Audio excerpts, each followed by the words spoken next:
Today I'll show you how to set seat positions in your LX470. The range years are from 98 to 2007, and of course this would apply to other Lexus vehicles that have seat memory. I'm sure that the systems operate on very similar grounds there, but let's get into it.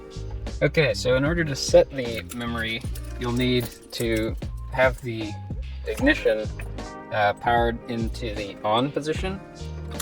Now, this does not necessarily mean that the engine is on, but you'll need the vehicle to be powered on so that there's electricity running to the microcomputer, as Lexus calls it in the manual.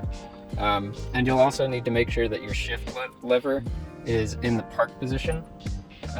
It will not save if it's anywhere else. And I don't know why you would try to do this while you're in drive, but I guess that's a safety feature built in. Basically what you'll want to do is go ahead and get everything set the way that you want.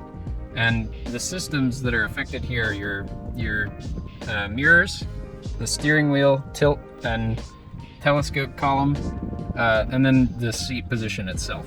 In order to set them, all you do is hold down the set button and hit the button until it'll beep. And once it does, you just release and the position has been set.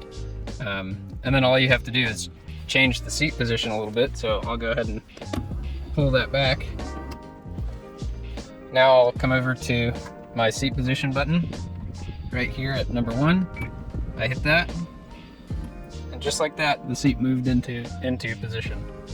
I remembered one more helpful tip while I was sitting in here, and that has to do with the selector switch for the right and left mirrors. When the selector switch is on either left or right, and you shove your vehicle into reverse, the power tilt mirrors will go down a little bit to help you look at the curbs. But when it's in the center position and you stick it in reverse, the mirrors stay where they are.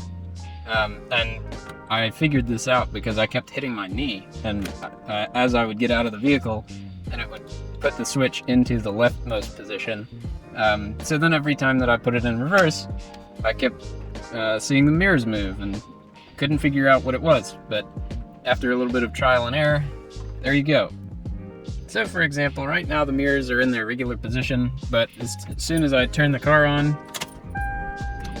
and put it in reverse, you'll notice the mirror move. And that's so that I could see the rear wheel and how it's interacting with the curb. Then I go back into park, and the mirrors return to their normal position. And that is because the selector switch is in the leftmost position. And it'll do the same thing if it's in the rightmost. Thanks for watching. If you enjoyed the video, give it a thumbs up.